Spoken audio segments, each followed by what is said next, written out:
आप जो है भागवत की कथा सुनते होंगे, उसमें सुखदेव जी महाराज बताते हैं कि द्रोण, ये नंद बाबा और यशोदा, इनके घर में भगवान कैसे आए। तो ये तो ग्वाल बाल थे, कोई बड़े बड़े इन्होंने यज्ञ थोड़ी करे थे, कोई बहुत बड़ी तपस्या थोड़ी करी थी इन्होंने कि जो इनके घर में भगवान आ गए। भाई आपके हमारे घर में जो है पुत्र कुपुत्र हो जाता है, लेकिन उन्होंने ऐसे कौन से यत्न, ऐसे कौन से पुण्य करे कि उनके घर में भगवान प्रकट हो गए। तो उसके बारे में सुखदेव जी कहते हैं कि उन्होंने तो रामचरितमानस में भी आया है कि प्रातः काल उठ गई रघुनाथा, माता पिता गुरु ना वही माता। प्रातः काल उठ करके रघुनाथ जी माता पिता की को दंडवत प्रणाम करते थे। धर्म मनुष्य को दूसरे मनुष्य के साथ, समस्त सृष्टि के साथ सुख से जीने का ज्ञान देता है। नमस्कार, मैं पंडित संजय घिल्डियाल शास्त्री।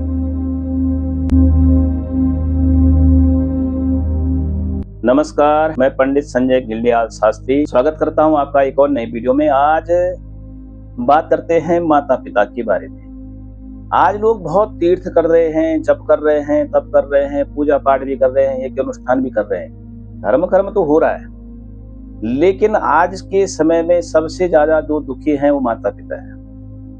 बच्चे माता पिता को साथ में नहीं रखना चाहते। वृद्धाश्रम जो है उनकी संख्या बढ़ गई है। बड़े बड़े लोग जो सक्षम होते हुए भी, जिनके पास करोड़ों की संपत्ति है, ऐसे लोग भी अपने माँ बाप को साथ में नहीं रखना चाहते। तो कारण क्या हो गया इसके पीछे? आप देख लो, समाज में यदि 3 भाई हैं, 2 भाई हैं, तो एक कह रहा है कि भैया माँ बाप को तू रख, दूसरा कह रहा है तू रख। बचपन में जो बेटा कहता था, बेटी, बच्चे आपस में लड़ते थे, एक कहता था मेरी माँ, दूसरी कहता था मेरी माँ। आप जब बड़े हो जाते तो वो कह रहा है तेरी माँ, दूसरा कह रहा है तेरी माँ। लड़ रहे हैं आपस में, कह रहा है तू रख तू रख।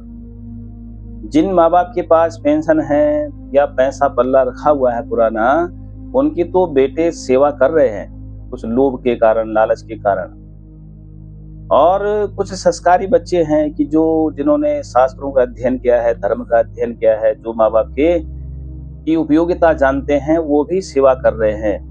लेकिन बहुत ऐसे बच्चे हो गए हैं कि जो रखना ही नहीं चाहते। बता देते हैं, हमें तो सामने से बता देते हैं, शास्त्री जी आफत हो रखी है, कब मरेगी बुढ़िया, कब मरेगा बुढ़ा, आफत हो रखी है, इतना खर्च बढ़ गया इनको साथ में रखने से, चिकचिकबाजी करते हैं, ये करते हैं, सो करते हैं। वो ये विचार नहीं करते कि आज यदि माँ बाप उस सीढ़ी में है तो कल हमने भी तो उस सीढ़ी में जाना है।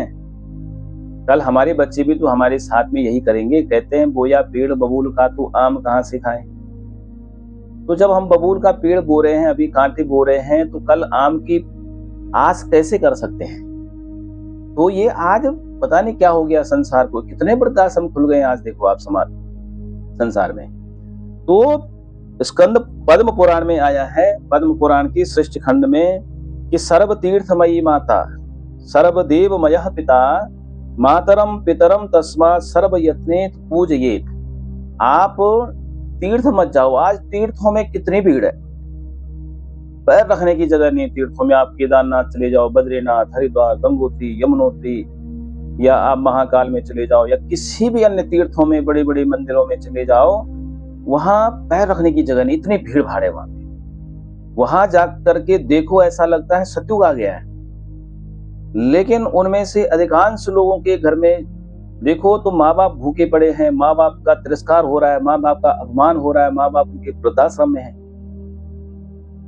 तो कारण क्या है? तो शास्त्र कह रहे हैं, भगवान वेद व्यासी लिखते हैं, उनको तो पता है कि आने वाला समय कैसे हो सकता है, तो इसलिए उन्होंने पहले ही लिख दिया है। पद्म पुराण में लिखा है कि सर्व तीर्थमयी माता। आप चाहे तीर्थ जाओ मत जाओ, यदि आपने अपनी माता की सेवा कर ली, अपने माता का सम्मान कर दिया, अपनी माता की पूजा कर दी, उनको संतुष्ट रखा, उनकी दिल को नहीं दुखाया, तो समझो कि आपको सभी तीर्थों में जाने का, सभी तीर्थों में पूजा करने का फल आपको घर बैठे बैठे ही प्राप्त हो गया। मानते हो उस बात को आप? तो मानते हैं तो जो नए जुड़े हैं वो चैनल को सब्सक्राइब करें और शेयर भी करें, ताकि और लोग भी समझें इस बात को। और आगे लिखा हुआ है कि सर्वदेवमयः पिता, सभी देवताओं में सबसे श्रेष्ठ घर कौन है? पिता है। आप देवताओं की आराधना करते हो, पूजा करते हो, प्रतिष्ठा करते हो, और पिता यदि आपके दुखी हैं, पिता को आप अपमानित करते हो, पिता आपके वृद्धाश्रम में हैं, तो कोई फायदा नहीं है। यदि आपके पिता संतुष्ट हैं, आपके पिता जो है आपसे प्रसन्न हैं, आपके पिता का दिल नहीं दुख रहा है आपके कर्मों के द्वारा, आपसे जो है आपके पिता प्रसन्न हैं, आपके ऐसे कर्म हैं कि आप अपने पिता को हमेशा प्रसन्न रखते हैं, उनकी सेवा करते हैं, तो कहते हैं कि सर्वदेव मयः पिता, सभी देवताओं में सबसे बड़े कौन? पिता। इसलिए यदि आपके पिता प्रसन्न हो गए तो समझो कि सारे देवता आपसे प्रसन्न हैं।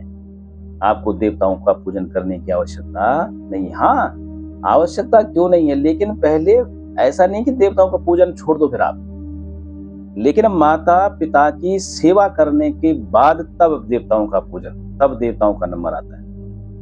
मातरम पितरम तस्मात् सर्व यत्नेन पूजयेत। इसलिए शास्त्र कहते हैं कि माता पिता की यत्न पूर्वक सेवा करनी ही करनी चाहिए, और इनकी सेवा कर दी तो सभी देवता आपसे प्रसन्न। आप जो है भागवत की कथा सुनते होंगे, उसमें सुखदेव जी महाराज बताते हैं कि द्रोण, ये नंद बाबा और यशोदा, इनके घर में भगवान कैसे आए। तो ये तो ग्वाल बाल थे, कोई बड़े बड़े इन्होंने यज्ञ थोड़ी करे थे, कोई बहुत बड़ी तपस्या थोड़ी करी थी इन्होंने कि जो इनके घर में भगवान आ गए। भाई आपके हमारे घर में जो है पुत्र कुपुत्र हो जाता है, लेकिन उन्होंने ऐसे कौन से यत्न, ऐसे कौन से पुण्य करे कि उनके घर में भगवान प्रकट हो गए। तो उसके बारे में सुखदेव जी कहते हैं कि उन्होंने, वो पिछले जन्म में द्रोण थे, द्रोण नाम था उनका, उनकी, और ये वसुदेव इनकी पत्नी का नाम धरा था। वो इन्होंने क्या किया, कोई बहुत बड़े यज्ञ तप जप हवन साधन भजन नहीं किया, इन्होंने माता पिता की इतनी सेवा करी, इतनी सेवा, बहुत सेवा करी। तो पृथ्वी पर कुछ ऐसे कर्म होते हैं, चाहे बहुत बुरे हों और चाहे बहुत अच्छे हों, चर्चा स्वर्ग में भी चलती है, देवताओं के बीच में भी। रावण था, उसकी चर्चा भी स्वर्ग में चलती थी, और कंस था, उसकी चर्चा भी चलती थी, और बहुत बड़ा कोई यज्ञ अनुष्ठान करने वाला धार्मिक व्यक्ति होगा, कोई अच्छे कर्म करने वाला, उसकी चर्चा भी होगी। तो वहां पर द्रोण की चर्चा होने लगी कि द्रोण नामक जो वसु इतनी सेवा करता है अपने माता पिता की। भगवान विष्णु आ गए परीक्षा लेने के लिए, तो भगवान विष्णु उनके दरवाजे पर पहुंचे, एक नौकर को भेजा, जाकर के बोलो कि भगवान विष्णु आए हैं। उससे पहले क्या किया, अपनी माया से उनके माता पिता को जर्जर अवस्था में कर दिया, बीमार इतना कर दिया कि बिल्कुल अभी मरे तब मरे, इतनी अवस्था कर दी, ऐसी कर दी उनका हालत। तो द्रोण जो है अपने माता पिता के सामने बैठे हुए थे, उनकी सेवा कर रहे थे। इतने में नौकर गया, उसने कहा महाराज भगवान विष्णु आपसे मिलने के लिए आए हैं।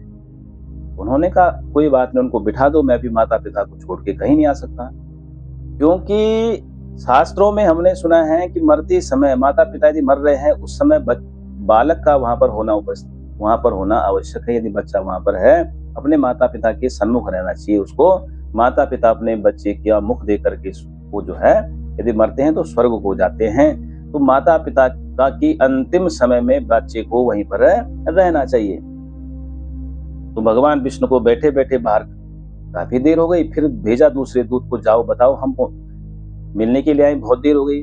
दोबारा उस दोनों ने फिर वही जवाब दिया कि भगवान विष्णु को आप बिठाओ, मैं अभी नहीं आ सकता। तीसरी बार में तो भगवान विष्णु स्वयं अंदर आ गए। कहा भैया जन्म जन्म मुनि जतन कराई, अंत काल प्रभु भावत नाई। अरे मैं, लोग जन्म जन्म तक भी जो है जतन करते हैं, तपस्या करते हैं, फिर भी मेरे दर्शन नहीं पाते, और तुम्हें मैं सामने से दर्शन देने आया हूँ और तुम मेरे दर्शन नहीं करना चाहते। कहा महाराज मैं दर्शन करना चाहता हूँ, लेकिन शास्त्रों में सुना है मैंने कि पहले जो देवता होते हैं वो माता पिता होते हैं, उसके बाद आपका नंबर आता है। तो इसलिए जो है मैं अपने माता पिता को छोड़ करके इस अवस्था में आपसे मिलने नहीं आ सकता। तो उन्होंने कहा हे द्रोण तुम धन्य हो, तुम वरदान मांगो मुझसे। तो द्रोण ने कहा कि महाराज आप वरदान देना चाहते हो तो पहला वरदान ये दे दो कि मेरे माता पिता स्वस्थ हो जाएं। कहा भैया ठीक है, स्वस्थ हो गए। कहा अब दूसरा वरदान ये दे दो कि अगले जन्म में आप हमारे यहाँ पुत्र बन करके आओ। तो वही वरदान, उसी जो है वरदान को निभाने के लिए भगवान अगले जन्म में उनके यहाँ पर पुत्र बन करके आए। तो इतना बड़ा फल है माता पिता की सेवा का। तो रामचरितमानस में भी आया है कि प्रातः काल उठ गई रघुनाथा, माता पिता गुरु ना वही माता। प्रातः काल उठ करके रघुनाथ जी माता पिता की को दंडवत प्रणाम करते थे। तो इसीलिए जो है यह शास्त्रों का वचन है कि सबसे पहले मातृदेवो भव पितृदेवो, सबसे पहले देवता माता फिर पिता। तो इसीलिए आज जो ये चलन हो गया है कि तुम तीर्थों में जाओ, यहाँ जाओ वहां जाओ। एक श्लोक है नीति का, कस्तूरी कुंडली बसे मृग ढूंढे वन माई, ऐसे घटे घटे राम है दुनिया देखे नाई। कहते हैं कस्तूरी नामक मृग होता है, उसको पता नहीं होता कि मेरी नाभि से ही खुशबू आ रही है।